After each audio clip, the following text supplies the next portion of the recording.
સામે ઊંચે ગુલાબ બનાવો. હાથ ઊંચા કરો બેન. માનસી બેન વૈદિક શું કરું બેટા? હાથ ઊંચા કરો બેટા. પછી સામે ઊંચે તાળી પાડો.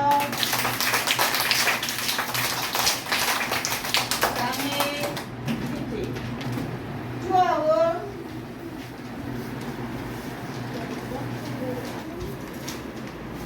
ચલો એ બધા ચિત્ર કાઢ્યો. બોલી બધા બેટા.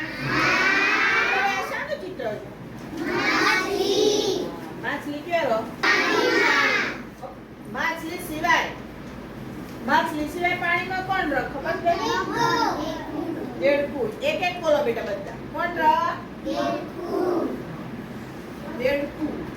પછી પછી માછલી. પછી સરસ કાચબું.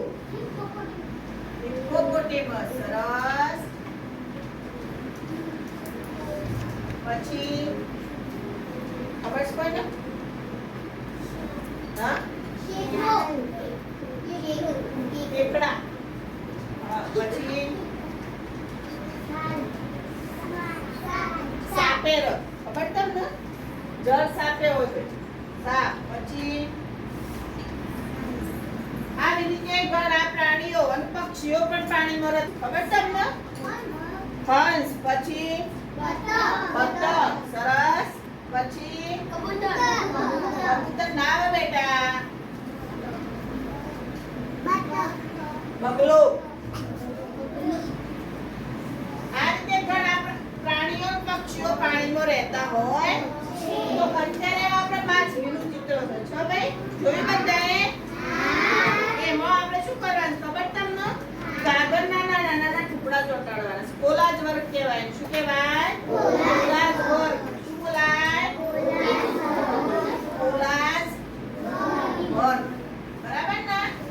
તો આપણે આ પ્રવૃત્તિ કરવાની છે. ખ્યાલ આવે ને બધાએ? તો માછલી પાછું બેન પછી કાગળે આપું છું તમને.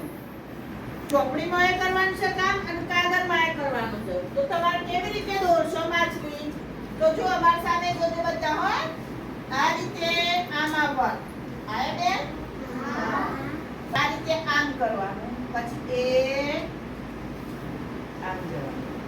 પછી આ રીતે આમ. બની ગઈ માછલી ભાઈ?